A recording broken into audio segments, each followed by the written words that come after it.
Hi, this is Tim of the 1916 Company. Welcome and thanks for logging on. We are waking up with watches, and everything you see here is in stock and for sale.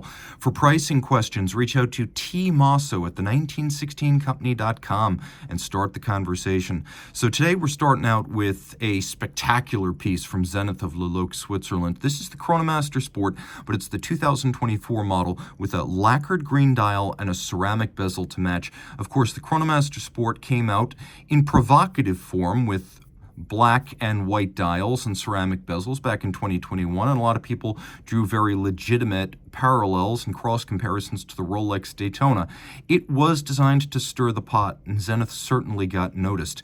But now here we are, and this watch, which bears no real resemblance to any particular Daytona, feels much more like its own machine. So this came out in 2024 with the green ceramic bezel and the lacquer dial to match. And I want to be clear, this is not the Aaron Rodgers model. That came out in 2023, and it featured Arabic numerals. So if you don't like Aaron Rodgers or you're not a Jets fan, don't worry, this watch has nothing to do with either. It is a sizable watch, though not an oversized watch, at 41 millimeters in diameter. You could see that on my wrist of 16 centimeters circumference. It wears beautifully. This is a watch I could actually see myself owning. 100 meters, water-resistant, well-loomed automatic steel, built with estimable quality and fantastic heritage. This is a timepiece that looks and feels great on my 16 centimeter circumference wrist. Taking a closer look at the case, you can see that when you're not looking at it from head on, it really bears no resemblance to a Daytona. This is the Chronomaster case profile, and you can see that it has lots of little details that mark it as a Zenith, from the form of the lugs to the sculpting of the case band and the bevels, even little considerations like the provision of a kerf under the crown so you could dig your nail in to pull the crown out. What you're looking at is the striking 10th complication on the dial side. This is powered by the second generation El Primero movement that originally came out in 2019, and the striking 10th dates back to 2010. The idea is you take a escapement like the El Primero that beats at 36,000 vibrations per hour or 10 times per second. It can be difficult to read 1/10 of a second on a conventional subdial or a conventional hash mark scale. So what Zenith did was it expanded the 10-second period to encompass 360 degrees of a dial, which means the angular displacement per second of the chronograph seconds hand is considerable. As a result, it's easy to read the tenths of a second. So you can see right here, we are looking at 3 seconds and 9/10. Very easy to see. Now the El Primero at 10 beats per second always had the potential to read very precisely, but it now has the ability to do so with ease. Of course, things change a bit on the dial as a result. We have the overlapping tritone registers that are a distinctive Zenith trait. Note they made the date disc green like the dial. I love that kind of attention to detail. You have a conventional, just stop everything. You have a conventional running seconds display over at 3 o'clock. You have chronograph seconds, so you have a conventional 60-second scale over at 3 o'clock. And then below, we have something that's unusual in chronographs, which is a 60-minute scale. Now, a few things about the El Primero caliber 3600. It features hacking, which the historic El Primero did not. It also features a quick set date, which I adore. On the reverse side, you can see that mechanically it's very similar. Still 36,000 vibrations per hour, still a column wheel with a lateral clutch for crisp actuation, but it now has a longer power reserve at 60 hours rather than the former 50. You can see the column wheel in blue. It's a good-looking movement, as the El Primero always has been. 35 joules, no longer 31, and with the striking 10th complication, that you can't see it well, the escapement is in silicon for low mass, minimal, if any, lubrication, improved power reserve, and improved timekeeping. This might be my favorite watch that I'm sharing today, or at least it would be if one of my favorite watches of all time weren't the follow-up. So this came out in 2021, the Patek Philippe inline perpetual calendar, technically known as the 5236P. This is the 001 variant, the original blue dial, platinum. Of course, there's a salmon dial model that came out in 2023. This draws on 20th century Patek Philippe minute repeating and perpetual calendar pocket watches that featured this calendar display. This is a perpetual calendar, so while it is similar in some regards to the 5235, that was a regulator annual calendar. This is a true perpetual. We have two sets of coaxial coplanar discs for an American-style calendar. So day, double-digit date, and then the month. We've got our leap year phase, AM/PM indicator, crescent moon phase, running seconds. It is a modern Patek movement, which means you do get a stop seconds function.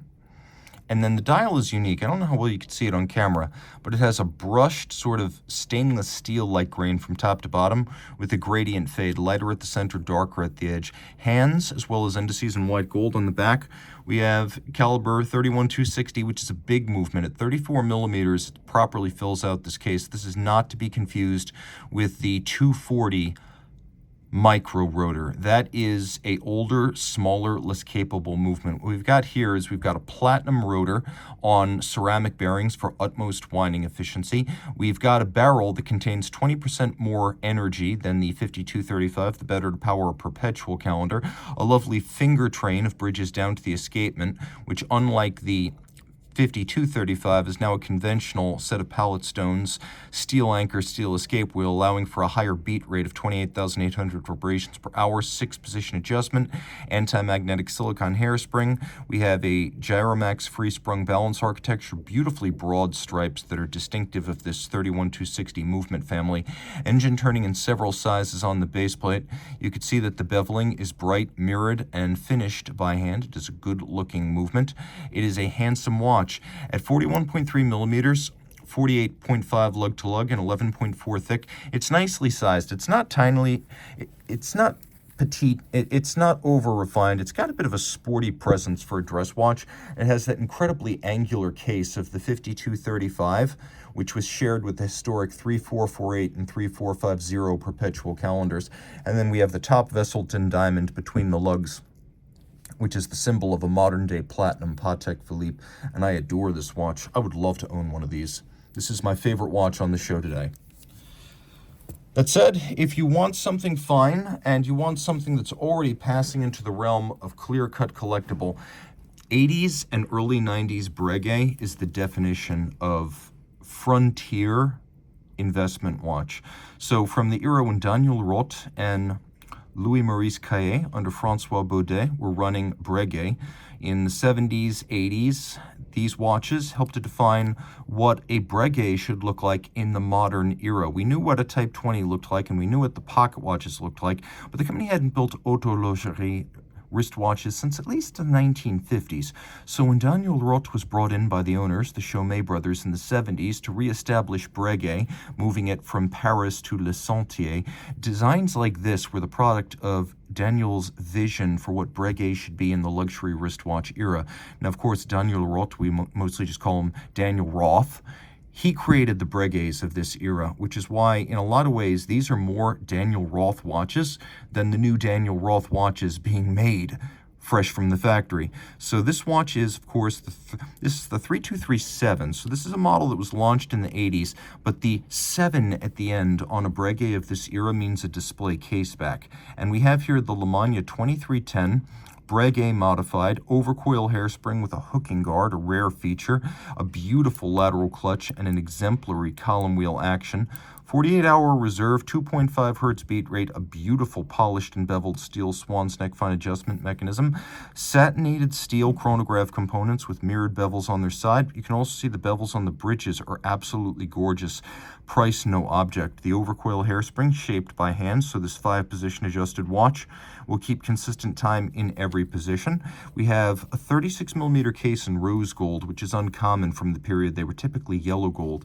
And you can see between the lugs, this watch has the pre-August 1995 hallmarks. So August 1st, we went over to the Helvetic head from the old woman to the St. Bernard. So this is the older hallmark of the woman. Later on, it would be a diamond-shaped mark with the St. Bernard head, but prior to August 1st, 1995, this was the hallmark used on 18-karat gold in Switzerland. So you know this watch predates that period.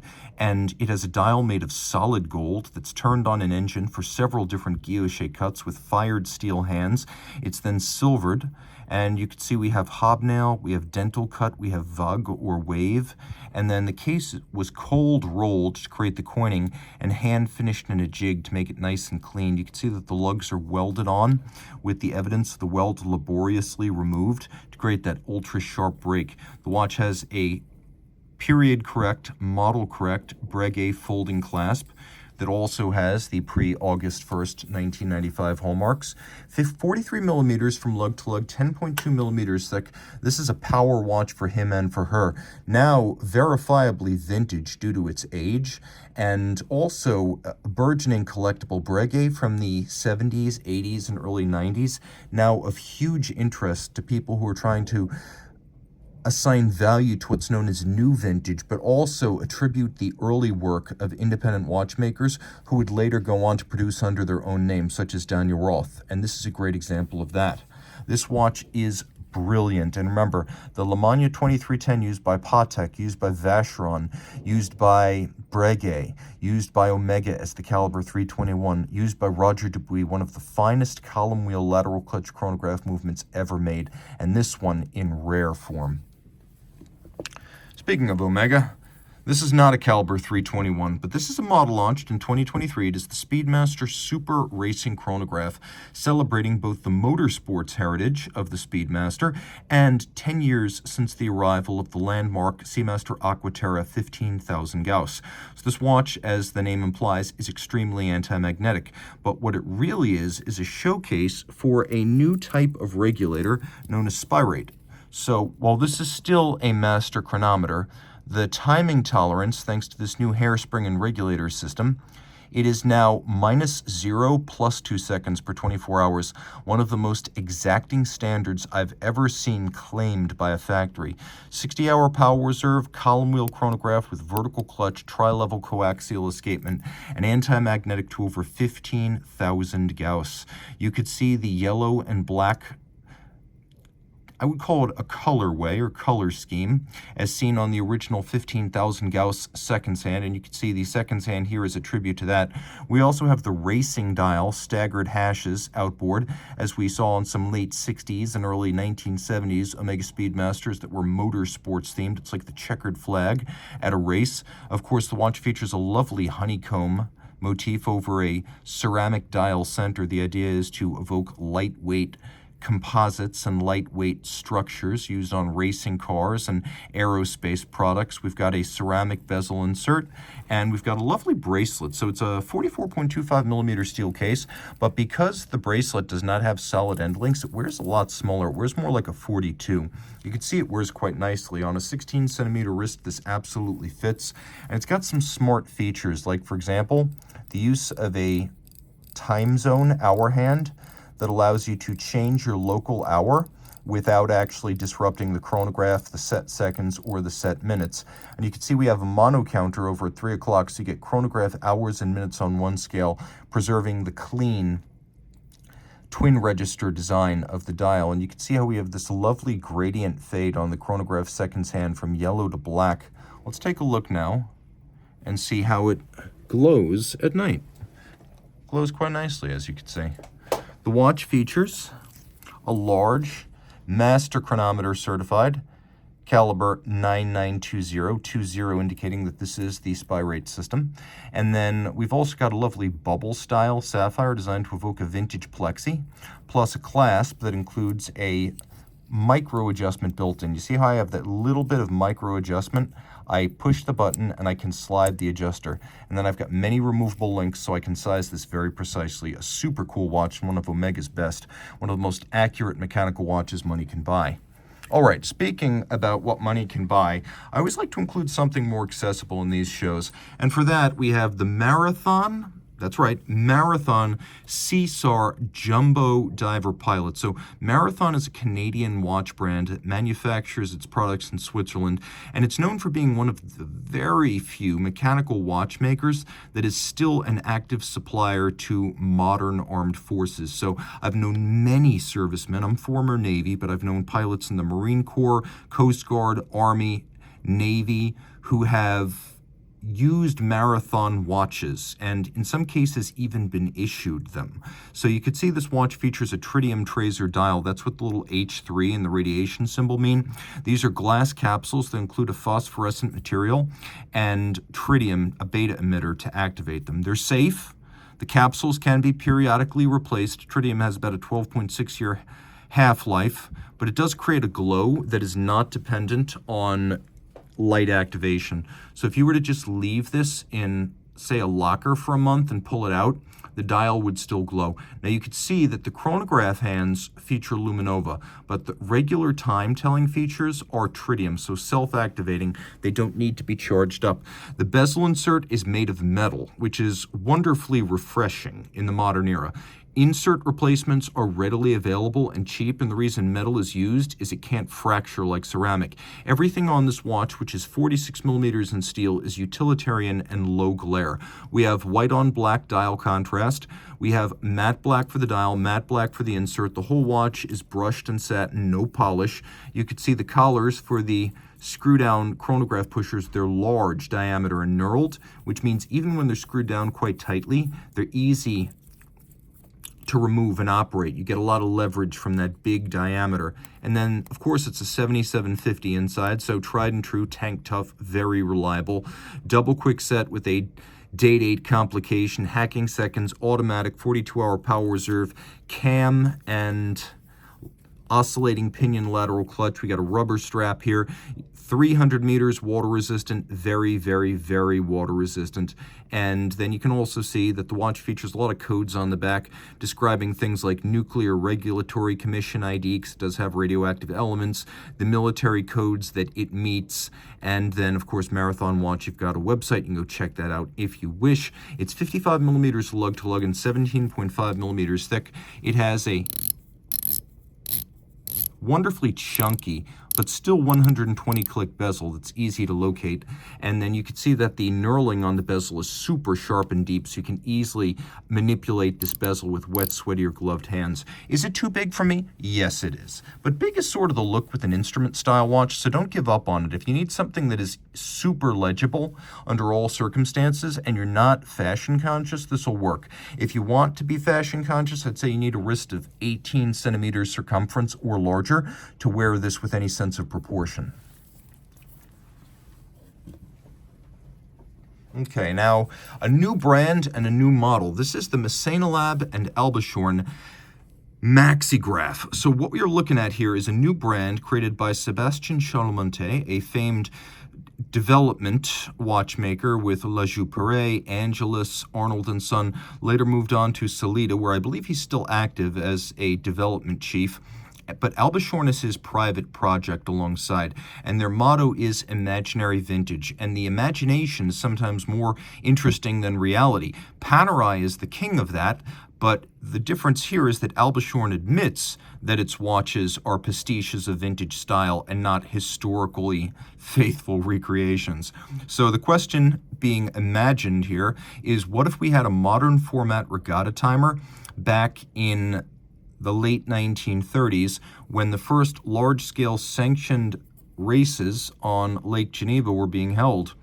We have the Yilliam on the back, which was the winner of the first Bol d'Or, which was a 6-meter yacht race held on Lac Le Mans, as it's sometimes called, back in the 1930s. So the idea here is, what if we had a 1930s watch that incorporated a 21st century style regatta timer? And that's exactly what we have right here. You can see a mono pusher has been applied. William Massena, a very refined collector with a great aesthetic eye, was, of course, part of this. It's a collaboration between his Massena Lab brand and Albishorn, and so he assisted with the design cues, but also some of the functional elements, like placing the chronograph mono pusher over at 9 o'clock, so you can always use it with the opposable thumb, whether it's on the wrist or being used in the hand. Then we have a chronograph seconds hand and a countdown timer for 10 minutes. You can see 10 and 5 marked. That's important when starting a match, which is one race within a regatta or a series of sailboat races adding up to a championship. We have a bidirectional rotating and heavily dished timing bezel that includes both a 12-hour scale and a 60-minute scale, a bubble-like cambered sapphire, and then we've got an operation indicator to let you know the watch is running when the chronograph is paused, so you can see its color changing right there. The loom scheme scheme here is quite interesting, as we have the hands, but then we have two semicircles describing one half of the dial. You can also see that the minute hand is distinct from the hour hand, so you can tell them apart against those scales. Taking a quick look, there's a crown, the Albishorn logo, a simple, elegant case. It's 39 millimeters at the case, it's 41 millimeters wide at the bezel, and it is 100 meters water resistant. It has a 64-hour power reserve via a chronograph movement that hasn't been specified, but I'm almost 100% sure that due to the Solita connection and the specs that are described, this is some sort of SW500, SW510 base. And it's a great looking watch. I mean, it looks absolutely fantastic. It's relatively flat considering how large the bezel is, and it's not too broad across the wrist. Imaginary vintage never looked so good. And a handsome watch with a red tropic-style strap, imagining the strap that was common on sports watches, not so much in the 30s or 40s, but the 60s and the 70s. So it's a very cool look from Albishorn, and a watch from a set of very trenchant and thoughtful creators in William Massena and Sebastian Chaudemonte. Now, this is the penultimate watch. You guys know I always save the best stuff for last, so you're probably wondering, what's better than this? Well, I'm not going to say one or the other is better, but they're different. This is, of course, a 2010 variant of the Lange und Sohne Datograph Perpetual that first came out in 2006. That original one was platinum. This one from 2010 was a silver dial with a rose gold case. 41 millimeters in diameter. It has the case size of the Datograph up-down. And you can see that it's still a flyback chronograph, and it's still, surprisingly, for a dress watch, has a reasonable amount of lume, but then it also has a perpetual calendar, and so it doesn't need to be reset when you encounter irregular length months or leap years. One interesting feature here is that if you notice, when the crown is in, I press this trigger, nothing happens. I pull the crown out. Now, let's say I fall 3 days behind, the watch stops, and my calendar is now out of date. Well, I press 1, 2, 3. Did you see that the date, the day, and the moon phase all moved? So I just press 1, 2, 3. However many days I've fallen behind, and everything adjusts forward in sync. So you don't have to make sure that the date, date, month are all coordinated. They're not collaborating, but that they're all coordinated. And you don't have to look up the moon phase because it's going to index all of that in sync, a little bit like the Kurt Klaus Perpetual calendar, a little bit. You can also see that the dial is made of sterling silver, and then the moon phase disc is made of solid gold. Leap year phase, coaxial chronograph minutes and month, coaxial running seconds and day, and then a day-night indicator so you know the hours during which you should not attempt to use the case side pushers or the quick set to adjust the calendar system. Of course, the watch does feature stop seconds. We'll throw it on the wrist, get a good look at how it wears. Quite well, thank you. And then on the reverse side, caliber L952. It's based on the Datograph's L951, so a wonderful 2.5 hertz, free sprung, overcoil equipped, column wheel lateral clutch chronograph with aesthetics to stun. This could easily be your exit watch, your final watch, the watch that could not be topped. And you can see that it's not just the color and the texture and the tones and the depths. It's the different materials. Notice we've got violet pivot jewels, champagne-colored German silver, fired blued screws, silver-white steel components, some black polished, and that freehand engraved balance cock. Absolutely stunning. The best of Lange. But at least in my opinion today, not the most astonishing watch I'm going to share. That would be this little giant, the Patek Philippe Minute Repeater 5078P. So this is the 5078P 010, the model that debuted in 2008. The original model with a white enamel dial and a platinum case came out in 2005. This platinum with black lacquer dial came out in 2008, and it would be my choice. You could see at least a dozen layers of hand-buffed and heat-cured black and clear lacquer on the dial. The case, 38 millimeters in diameter, 10.2 millimeters thick, 44.1 millimeters lug to lug, welded lugs with extraordinarily sharp break between lug contours and case profile. Look at the fluting, how crisp that is, indicative of a case that's been lightly or never refinished. Platinum, Diamond between the lugs, you know it. Turn it all over, you may be surprised that it's automatic. Caliber R27 Petit Second, so repetition, 27mm base diameter, Petit Second, the small seconds display, and then we have the minute repeater itself, which I am going to demonstrate now. As ever with the minute repeater, what you want to do is set it as close as you can to 12:59, and then you should be able to get 12 strikes, 3 double chimes for the quarters, and then 14 minutes after the quarter.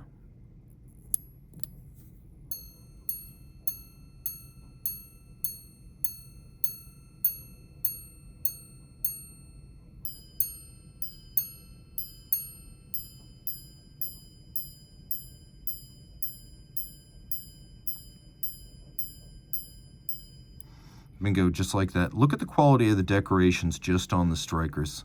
Micro rotor, 22 carats, free sprung, 5-position adjusted, gyromax balance, centrifugal strike governor hidden underneath the Calatrava cross, and an automatic winding 48-hour power reserve.